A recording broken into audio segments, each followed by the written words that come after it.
할렐루야. 자, 오늘 시간 우리 주님께 나오신 저와 여러분들을 환영하며 축복합니다. 자, 오늘 시간 귀한 말씀을 통해서 말씀의 새 힘을 얻고 또한 그 말씀을 통해 늘 세상을 이기며 승리하며 나아가시는 저와 여러분들 되시기를 간절히 바랍니다. 자, 시대가 급변하고 있습니다. 자, 과학 문명의 성장이 이제 어디까지 이르게 될지 그 가늠이 되지 않는 시대를 우리는 살아가고 있습니다. 제가 어린 시절을 좀 기억을 해보게 되어지면 제가 아무래도 제가 평택에서 좀 오래 살았거든요. 그런데 제가 이제 평택고등학교 출신입니다. 근데 그 어린 시절 제가 이제 태어나기는 뭐 부천에서 태어났고 고향은 전라도 강진이고 좀 저희 지금 이설 좀 많이 다녀가지고 좀 복잡하긴 한데, 그런데 제가 어린 시절 그렇게 많이 돌아다니고 또 학교도 이 학교 저 학교 많이 이렇게 다니고 그러면서 이제 그 항상 제가 하고 싶던 게 뭐냐면 그 컴퓨터에 대한 관심이 사실 있었어요. 들었는데 근데 사실 문제가 뭐냐면 컴퓨터가 있다는 얘기는 들었어요. 하지만 제가 실질적으로 그걸 보거나 그것을 만져본 적은 사실 없었습니다. 자, 그런데 당연히 컴퓨터라는 것이 있고 미래에는 이 컴퓨터가 주류가 되는 그런 시대가 올 거다, 뭐 그런 이야기를 이제 듣기는 했었습니다. 자, 근데 지금의 시대는요, 여러분들 손에 보면 항상 휴대용 컴퓨터 하나씩 갖고 계시잖아요. 스마트폰이라고 하는 아주 최첨단 스마트폰이라고 하는 휴대용 컴퓨터를 가지고 다닐 정도로 정말로 지금 이런 시대가 도래할 것이라고는 저는 고등학교 시절까지 전혀 상상도 못했던 그런 이야기입니다. 마치 그 만화 속이나 아니면 영화 속에서 볼만한 것들인데 지금은 그것이 현실이 되어서 너무나도 당연하듯이 없으면 좀 불편함을 느낄 정도로 우리는 그렇게 살아가고 있습니다. 자, 그리고 지금은 심지어 AI까지 이제 실용화가 되어서 과거의 그 상상력이 현실이 된 시대를 살아가고 있습니다. 그래서 아마 이제 지금도 아마 가능할 것 같은데 설교문도요, 사실 AI가 대신 써줄 수 있는 우리는 그런 시대를 맞고 있거든요. 물론 설교는 하나님이 주신 영감을 하기 때문에 그렇게 기계에 의지해서는 안 되겠지만 그렇게 시대가 빨리 급변하고 있는 그런 시대를 우리는 살아가고 있습니다. 자, 그러다 보니까 이제 신종어들이 참 많이 생겼어요. 근데 그 중에 좀 오래전에 생긴 신종어이긴 한데 그 중에 리셋 증후군이라는 말이 있습니다. 자, 뭐냐면은 이 말은 이 컴퓨터를 할 때 우리가 컴퓨터 작업을 하거나 또 게임을 하거나 뭐 인터넷 쇼핑을 하거나 여러 가지 일을 하다가 이 컴퓨터가 막 느려지거나 아니면 컴퓨터가 문제가 생겨서 이제 갑자기 다운이 된다고 갑자기 멈추는 경우가 있잖아요. 자, 그러면은 이 컴퓨터를 끄려고 해도요, 이게 작동을 하지 않아요. 그럴 때 어떻게 하냐? 마지막 방법을 하는 것이 있는데 그것이 바로 리셋입니다. 컴퓨터 버튼에 보면은 파워 버튼도 있고요. 그리고 옆에 보면 조그맣게 리셋 버튼이 있어요. 자, 그래서 그 리셋 버튼을 누르면요, 컴퓨터가 딱 꺼지고 새롭게 이제 부팅이 되는 과정을 통해서 이 컴퓨터가 새롭게 시작을 합니다. 그러면 조금 전까지 느리고 버벅거리고 했던 그런 증상이 싹 사라지고요, 아주 그냥 처음에 정말 컴퓨터를 켰을 때처럼 아주 성능 좋은 모습으로 컴퓨터가 작동되는 것을 또한 보게 되어집니다. 이처럼 리셋이라는 말은요, 처음부터 다시 시작하는 것을 이야기하는 것입니다. 근데 이렇게 우리가 컴퓨터를 사용할 때에 이렇게 리셋 버튼을 통해서 컴퓨터를 다시 시작하는 것처럼, 자, 우리의 삶도 사실은요, 뭔가 내 삶이 잘 되지 않고 내가 정말 살아온 인생에 뭔가 좀 꼬이는 것 같고 뭔가 그런 일이 생기게 되어지면 사실 그 내 인생을 다시 시작하고 싶은 마음이 사실 우리에게 생겨나게 되잖아요. 근데 누구나 그런 마음이 생겨날 것인데 그게 병적으로 심해지면 그것을 가리켜서 리셋 증후군이다라고 그렇게 이야기를 합니다. 자, 우리 인생은 딱 한 번밖에 없는 인생인데 우리가 다시 쉽게 시작할 수 있다라는 생각을 갖게 되어진다면 아마 그런 사람은요, 인생을 신중하게 살지 못할 것입니다. 이 현상은 주로 인터넷 중독자나 뭐 게임 중독에 되어 있는 그런 청소년들을 비롯한 그런 젊은 층에 많이 생기는 현상으로서 지금 현재 사회적으로 굉장히 심각한 그런 문제로 대두되고 있는 문제입니다. 자, 인생을 살다 보면 누구나 다들 어려움을 겪게 되어 있습니다. 그러면 누구나 힘이 드니까 그만하고 포기하고 싶은 마음이 생길 수도 있습니다. 이것은 사실 정상적인 마음이에요. 여기까지는 정상적인 마음이에요. 그러면 여러분들은 어떻게 하십니까?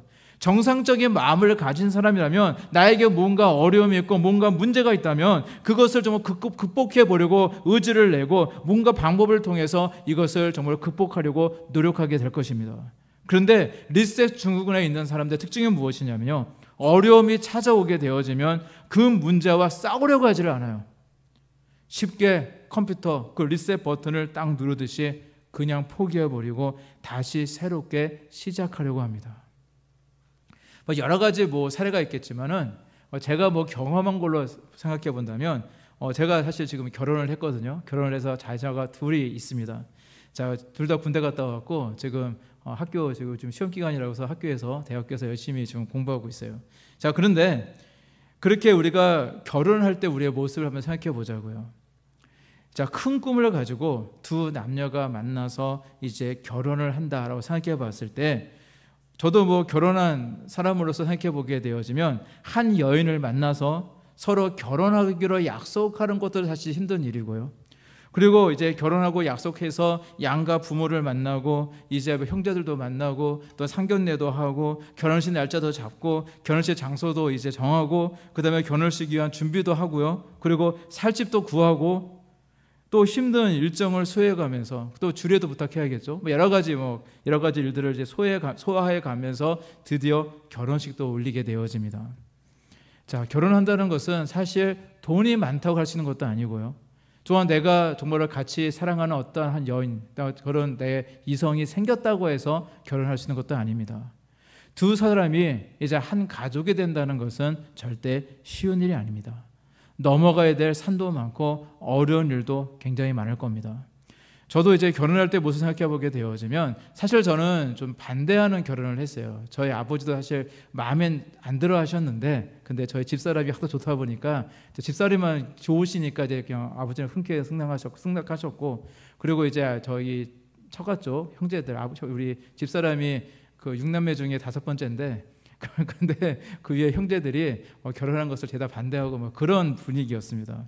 그리고 사실 저도 이제 일가 친척들을 신경 써야 되고 하는 부분도 있다 보니까 그 저의 작은 아버지들의 좀 안 좋은 모습들, 좀 어떻게 저럴 수가 있을까 그런 모습들 다시 보게 되면서 사실 다시 하라고 그러면요, 사실 못할 것 같아요. 다시 하라고 그러면 결혼 못할 것 같아요. 그만큼 결혼하는 것이 굉장히 힘든 일이거든요. 아마 지금 과거의 그 경험들 생각해 보시면 절대 쉽지 않으셨을 겁니다. 그런데 이렇게 어렵게 결혼을 하고 부푼 꿈을 가지고 정말로 서로가 행복하고 싶은 마음을 가지고 새롭게 삶을 시작했는데 얼마 지나지 않아서 환상이 깨집니다. 자신의 아내에 대한 환상, 자신의 남편에 대한 환상이 깨어져요. 그리고 양가 부모에 대한 그런 문제도 생기게 되어지고 물질의 문제도 있고 또 서로 다른 생활 습관과 또한 가치관의 문제들도 있고 나중에는 이제 시간이 지난 자녀들에 대한 문제도 있고 골치 아픈 문제들이 사실 한두 가지가 아니죠. 제가 대표적으로 결혼에 대해서 말씀을 드렸지만은 결혼뿐만 아니라 우리가 우리의 삶을 살아가다 보면 다양한 일들이 있고 또 그에 따른 문제들도 참 다양하게 있을 것입니다. 그래서 이렇게 뭔가 일을 할 때에 뭔가 힘들어지고 골치가 아프면요, 사람들은요 리셋 버튼을 누르고 합니다. 다시 시작하고 싶어 하죠. 지금까지 모든 것을 싹 지워버리고 그냥 새로 시작하기를 원한다는 것입니다. 그리고 이 증상이 심한 사람들은요, 이렇게 삶에 어려움이 있고 절망이 생길 때에 이것을 이기지 못하고 제일 많이 하는 것 중에 하나가 무엇이냐, 스스로 자신의 목숨을 끊고 새롭게 시작하고자 하는 그런 겁니다. 공부하는 것이 너무 지긋지긋해서 극단적인 선택을 하는 사람도 있고요. 또한 자신의 그 외모에 비관해서 그냥 누가 봐도 그냥 예쁜 얼굴인데 그 외모를 비관해서 어떤 사람은요 그 삶의 어려움에 지쳐서 쉽게 마치 리셋 버튼을 누르듯이 쉽게 그래 다시 시작하자 하는 마음일지 모르지만 너무나도 쉽게 자신의 목숨을 끊어버리는 경우가 이 땅에 얼마나 많이 있는지 모릅니다. 전에도 말씀드렸지만 대략 우리나라 경우에는 30분에 1명 정도가 현재 자살하고 있거든요. 그만큼 많은 사람들이 그렇게 스스로 새로 시작하고 싶다는 마음, 극단적인 그런 선택을 하고 있는 그런 모습들도 많이 있습니다. 그런데 새롭게 시작을 하는데요, 그런 시작은 어떤 시작이겠습니까? 무서운 지옥에서 시작하겠죠. 우리는 절대 이렇게 돌이킬 수 없는 잘못을 범해서는 절대 안 된다라는 것입니다. 조금이라도 힘든 것을 참지 못하고 직장일이든 사회생활이든 신앙 문제이든 너무 쉽게 포기합니다. 인간관계를 끊어버리고 단순히 정말로 리셋 버튼 하나 누르는 것처럼 정말로 다시 시작하자 하므로 모든 인간관계를 끊는 사람들도 있어요. 핸드폰 번호도 바꿔버리고 그리고 연락처도 끊어버리고 다시 마치 운둔하는 그런 모습처럼 시작하는 사람들도 이 땅에 참 많이 있는 것 같습니다. 그러면 책임감도 없고 열정도 없고 끈기도 없는 삶이 되는 것입니다. 자, 그런데 우리의 삶은요, 그렇게 쉽게 다시 시작할 수 있는 것이 절대 아닙니다. 그냥 마치 컴퓨터 리셋 버튼을 누른 것처럼 정말로 그러면 편하고 그냥 다 끊어버리고 다시 시작하겠다고 하면 좋을 것 같지만, 그러나 그 길은 결코 편하고 좋은 길이 아니다라는 것입니다. 단순히 그것은 현실 도피이고요, 지금까지 수고와 노력하며 쌓아놨던 모든 공든탑이 한순간에 다 무너져 버리는 것입니다.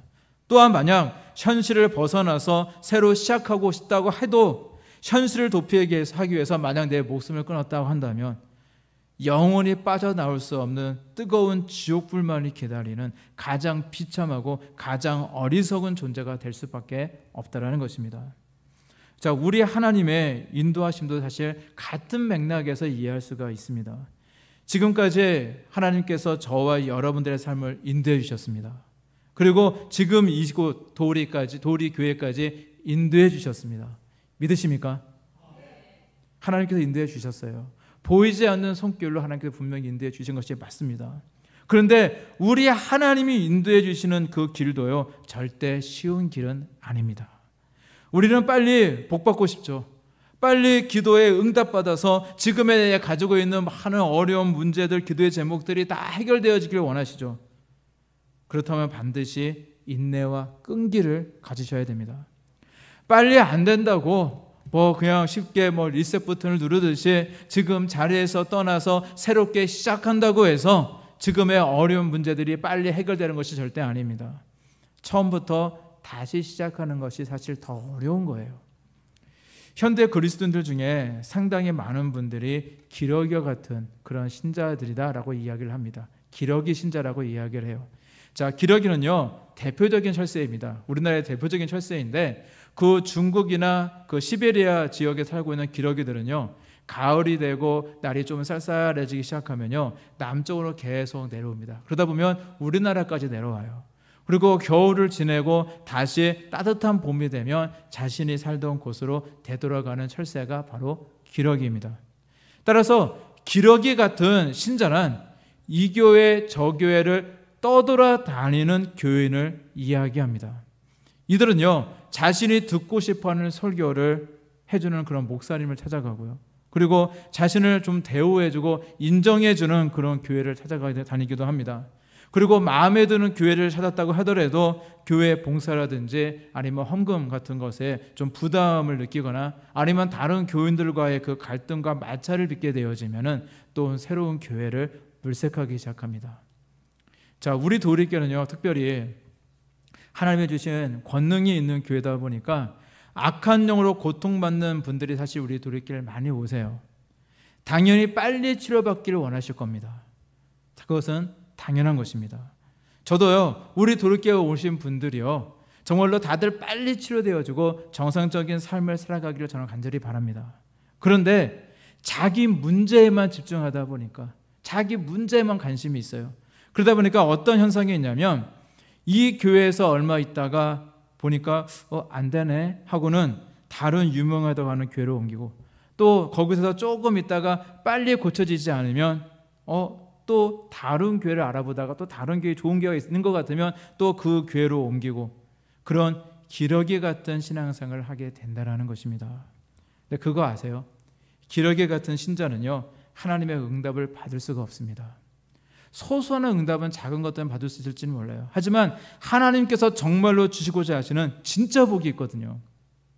그 교회를 통해서, 그 재단을 통해서 하나님이 주시고자 하는 진짜 복이 있는데 그것을 절대 받을 수가 없다라는 것입니다.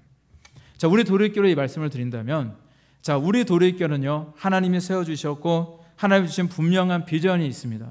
그런데 이렇게 비전이 있다라고 하는 것이 어떤 의미인지 아세요? 자, 한 가지 예를 든다면 여러 가지 예화가 있겠지만 제가 악한 영에 들린 것만 한번 그것을 비유해서 말씀을 드릴게요. 특별히 우리 도리교는 이제 악한 영 때문에 고통받아서 오신 분들이 많이 있다 보니까 제가 그것을 비유로 말씀을 들어보겠습니다. 악한 영에 들린 분들은요, 일반 사회에서는 그 사회에 필요 없는 존재이고 해악을 준다라는 그런 이유 때문에 정신병원에 입원하라고 이야기를 합니다. 어떤 교회에서는요, 악한 영에 들렸는데, 사실 악한 영 들리는 거요, 누구나 들릴 수 있습니다. 누구나 사단 공격받을 수 있어요. 그때 자각하고 빨리 쫓아내지 않으면 누구나 귀신에 들릴 수 있습니다. 그리고 귀신이 들릴 때 특징을 보게 되어지면은 사실은 별 볼 일 없는 사람한테 들어가지 않아요. 귀신도 뭔가 싹이 좀 있어 보이는 사람, 뭔가 이 사람이 제대로 자라게 되면 하나님의 큰 일꾼이 되어지고 자기 악한 이 영의 세계에서 자기들에게 해악을 주는, 하나님 나라에 정말 좋은 일꾼이 될 만한 그런 사람이 있으면 그 싹을 자라버리기 위해서 사단이 일부러 들어가거든요. 그리고 공격하거든요. 그 사람의 잘못이 아닙니다.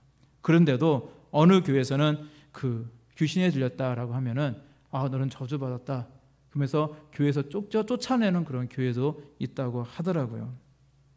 한마디로 그동안 내가 얼마나 열심히 공부하고 많은 지식을 얻었느냐, 우리 집이 얼마나 잘 사느냐, 내가 얼마나 키가 크냐, 내가 얼마나 예쁘고 잘생겼느냐, 그런 거 전혀 상관없이요, 일단 악한 영에 들리게 되어지면 인생의 가장 밑바닥의 삶이 되어버리는 겁니다.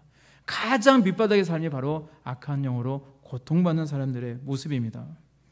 어느 누구도 환영해 주지 않고요, 정말로 그 자신도 고통스럽고 주변 가족들도 고통스럽고 본인 자신은 늘 자살하고 싶은 충동과 싸워야 돼요. 직장도 다닐 수 없고요, 학교도 다닐 수도 없고요, 정상적인 생활을 할 수도 없는 가장 비참한 존재가 되어버리고 만다는 것입니다. 자, 그런데 비전이 있다는 말은 어떤 의미냐면요, 그렇게 악한 영으로 고통받는 사람이 주님의 이름으로 치료되어지고 온전하게 되어질 때 거기서 끝나는 것이 아니라 우리 주님께 쓰임받는 사람이 된다라는 것을 의미하는 겁니다. 우리 주님은요, 늘 낮고 천한 사람들을 사용하셨습니다. 한번 성경 말씀을 읽어보세요. 정말로 자신에 대해서 자랑할 것이 없던 낮고 천한 사람들을 부르셨고 그들을 사용하셨어요. 초대교회 시점을 보더라도요, 악한 귀신에 들렸다가 우리 예수님을 만나서 치료받던 사람들도 있고, 또한 사도들에 의해서 악한 영이 떠나고 정말로 온전해졌던 사람들이 초대교회의 핵심 성도였고 일꾼들이었습니다. 한번 성경을 한번 공관복음을 읽어보시길 바랍니다. 한번 사도행전을 읽어보시길 바랍니다. 거기에 하나님의 치유함을 받고 정말 성경 말씀에 그들이 어떻게 활동했는지에 대해서는 기록이 되어 있지 않지만 그 역사적인 많은 그런 자료를 보게 되어지만 그분들의 그 초대교회에서 굉장히 많은 헌신을 하고 또한 예수님을 위해서 또 자신의 목숨까지 드렸던 순교자가 되었던 그런 분들의 인생들을 많이 볼 수가 있습니다. 하나님은요, 연약했던 그들에게 능력을 주시고 그들에게 지혜를 주시고 그들에게 환경을 주셔서 하나님의 귀한 일꾼들로 사용하셨던 것입니다. 이것은 오늘날도 마찬가지입니다. 도리교로 부름을 받았고 쓰임 받는다는 것은요, 지금까지 악한 영으로 인해 고통받았던 그 고난의 세월이 그저 무의미했던 아까웠던 경험이 아니라 그 자체가 훈련이고 그 자체가 연단의 과정이 되는 것입니다. 왜냐하면 결과적으로 치료받잖아요. 결과적으로 악한 영은 떠나게 될 것이고 다시는 그 악한 영이 들어와서는 안 되기 때문에 하나님께서는요, 그 치료받는 과정 가운데 그에게 믿음을 주셔서 믿음이 생기게 되어지고 악한 영과 싸워 이길 수 있는 그런 능력도 허락하신다는 사실을 믿으시기를 바랍니다. 그래야 이제 더 이상 사단의 공격을 받지 않고 오히려 나중에는 사단을 쫓아내는 그런 은사자가 될 수도 있는 것입니다. 그래서 중요한 것은요, 믿음입니다. 우리 하나님을 믿고 참고 인내하는 것, 늘 내 자신을 낮추고 겸손히 우리 하나님의 뜻에 순종하는 그 믿음이 가장 중요한 줄로 믿습니다. 따라서 우리 도리 비전과 같은 아무리 좋은 비전도요, 인내하지 못하고 경솔하게 리셋 버튼을 탁 눌러버리면요, 하나님이 주시는 그 복과는 거리가 멀어지고 마는 것입니다. 내가 비전의 사람이 되고 내가 정말로 쓰임받는 사람이 되기를 소망하신다면 끝까지 하나님을 믿으시고 끝까지 하나님만을 바라보시는 그 믿음과 인내의 기도가 있어야 되는 줄로 믿습니다.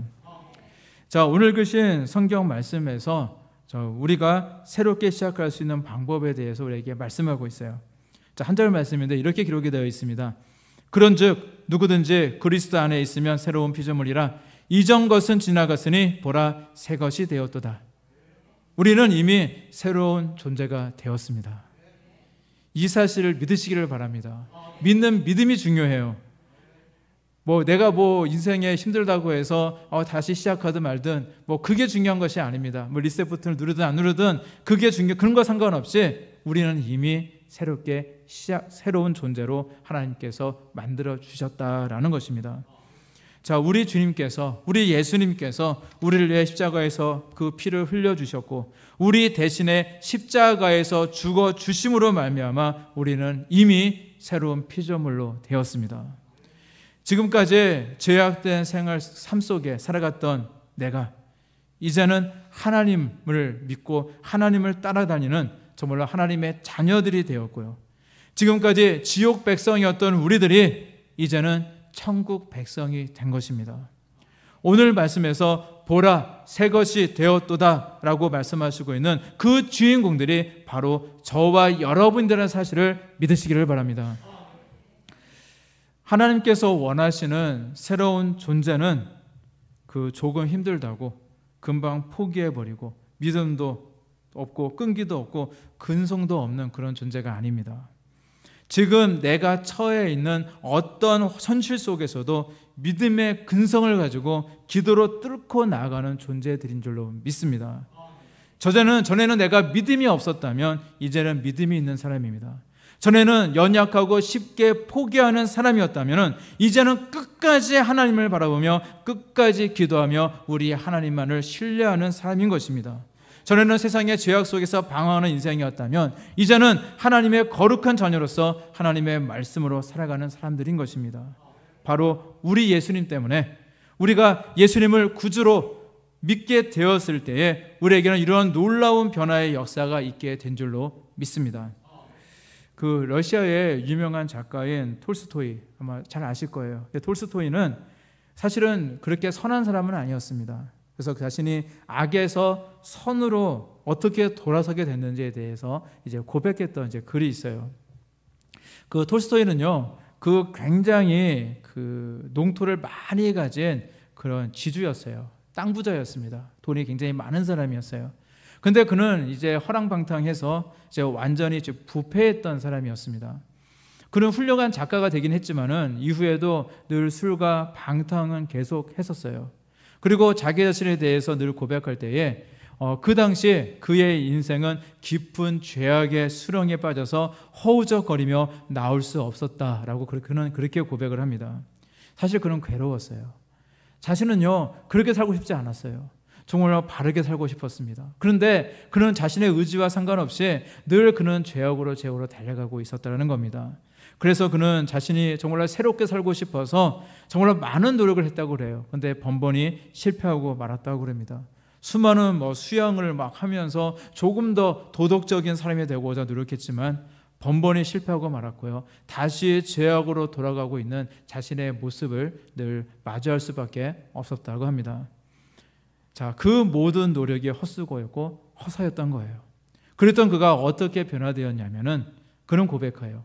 자신이 예수님을 믿고 나서 이렇게 완전히 새롭게 변화되었다라고 그는 고백하고 있습니다. 자, 그리고 그는 이런 고백을 했습니다. 그가 썼던 글을 그대로 읽어드릴게요. 예수 그리스도의 말씀은 제게 믿음을 주었습니다.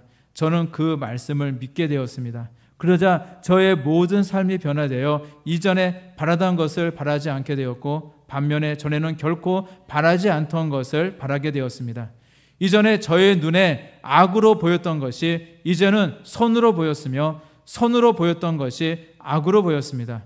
예수님 안에서 새 것이 된 자는 영적으로 거듭나 성령님의 은혜로 거룩해지지 아니할 수 없습니다. 라고 고백합니다. 톨스토이는요, 그 이후로는 거룩하게 살았다고 그래요.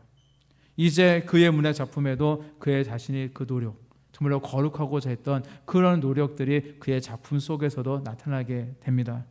이처럼 변화는요, 내 속에서 성령이 역사해야만 가능한 것입니다. 바깥에서요, 아무리 꾸짖고 채찍질하고 경계하고 한다 해도 변화가 되는 것이 아니에요. 내 힘으로, 내가 열심히 노력한다고 해서 내 힘으로 절대 안 되는 것입니다. 내 안에 살아계신 예수 그리스도가 계실 때, 내 안에 자정하시고 내 삶의 주인이 되어 주실 때에 우리는 새롭게 변화되어지고 새 사람이 되는 줄로 믿습니다.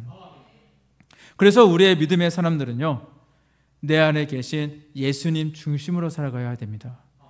내 안에서 늘 말씀하시는 우리 예수님의 말씀에 늘 귀를 기울여야 되고요, 늘 귀를 기울이며 우리 예수님께서 말씀하실 때 그 말씀에 순종하며 살아갈 때에 우리의 삶에 능력이 나타나게 되어지고 거룩한 삶을 살아가게 되는 줄로 믿습니다. 그 구약 성경에 에스겔 37장 말씀을 보게 되어지면 그 유명한 에스겔의 마른 뼈 환상이 기록이 되어 있습니다. 하나님께서 하루는 에스겔 선지자를 데리고 한 골짜기로 가십니다. 근데 그곳에 가보니까 뼈들이 가득했어요. 그 골짜기 지면에 그 뼈들이 심이 많았었는데 얼마나 오래되었는지 완전히 바싹 말라있는 뼈들이었습니다. 그때 하나님께서 에스겔 선지자에게 이렇게 말씀하셨습니다. 이 뼈들이 능히 살 수 있겠느냐? 우리 주님께서 말씀하셨어요. 그때 에스겔이 대답합니다. 주 여호와여, 주께서 아시나이다.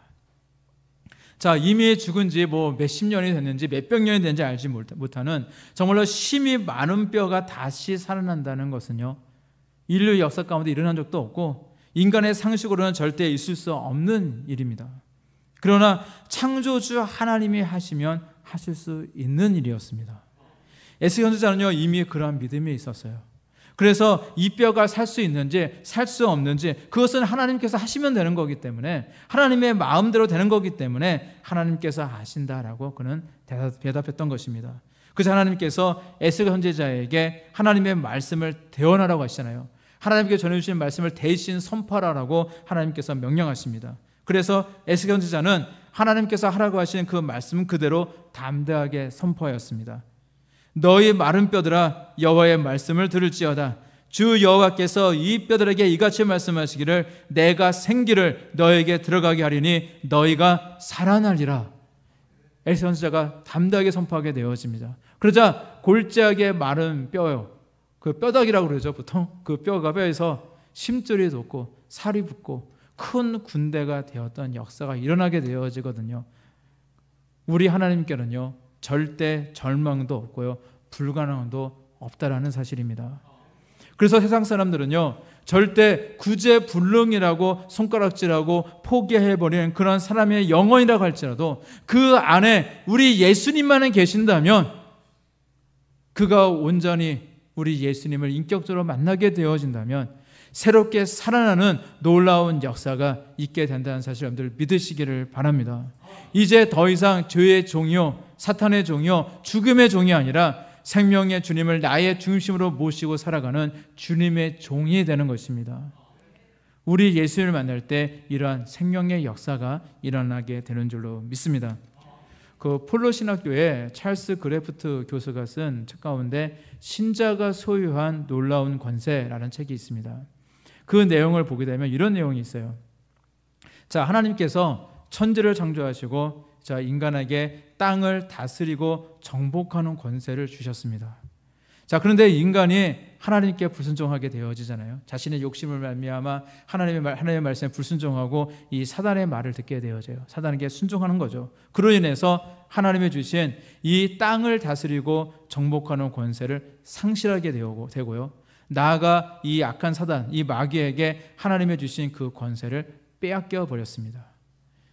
자, 예수님께서 광야에서 기도하실 때에 악한 사단에게 시험을 당하시는 그런 장면이 있는데, 그때 악한 사단이 예수님께 했던 그 말을 보면 바로 이 권세가 자기에게 있다고 과시하고 있는 모습을 보게 되어져요. 내게 절해라. 내가 이 권세를 주마. 이 권세는 내게 넘겨준 것이기 때문에 내가 원하는 자들에게 줄 수 있다. 악한 사단은 그렇게 예수님께 이야기하며 예수님을 시험했던 모습이 있거든요. 악한 마귀는요, 자신이 이 권세를 받았다 하고 그는 아주 큰 소리를 쳤던 것입니다. 자, 그런데 우리 예수님은요, 이 인류가 잃어버린 이 권세를 사단에게서 다시 빼앗아서 우리에게 되돌려 주셨습니다. 믿으시기를 바랍니다. 창세기 3장 15절 말씀 보게 되어지니까 내가 너로 여자와 원수가 되게 하고 내 후손도 여자의 후손과 원수가 되게 하리니 여자의 후손은 내 머리를 상하게 할 것이요 너는 그의 발꿈치를 상하게 할 것이라 하시고 라고 말씀하고 있어요. 예수님은 십자가 위에서 악한 사단의 머리, 즉 마귀의 권세를 부수시고 모든 권세를 다 되찾으셨습니다. 악한 사단도요, 우리 예수님께서 십자가에 달려 죽으실 때 아마 잠깐 동안에는 환호하며 좋아했을지도 모릅니다. 하나님의 아들이 죽었으니까 얼마나 사단의 입장에서 기쁘겠어요. 그러나 그것은 단순히 예수님의 발꿈치를 무는 것밖에 되는 것이 아닙니다. 우리 예수님께서는 십자가를 통해 악한 사단의 그 머리를 완전히 깨부수셨습니다. 그리고 다시 그 모든 권세를 되찾으신 겁니다. 그리고 마태복음 28장 18절에서 20절 말씀 보게 되어지면 이렇게 예수님께서 말씀하십니다. 예수께서 나와 말씀하여 이르시되 하늘과 땅의 모든 권세를 내게 주셨으니 그러므로 너희는 가서 모든 민족을 제자로 삼아 아버지와 아들과 성령의 이름으로 세례를 베풀고 내가 너희에게 분부한 모든 것을 가르쳐 지키게 하라. 볼지어다 내가 세상 끝날까지 너희와 항상 함께 있으리라 하시니라 말씀하십니다. 부활하신 우리 예수님께서 예수님의 제자들에게 하늘과 땅의 모든 권세를 주시면서 이제 주께서 분부하신 모든 사명을 권세 있게 감당하라라고 명령하신 것입니다. 자, 이것이 바로 크래프트 교수가 말하는 신자가 소유한 놀라운 권세입니다.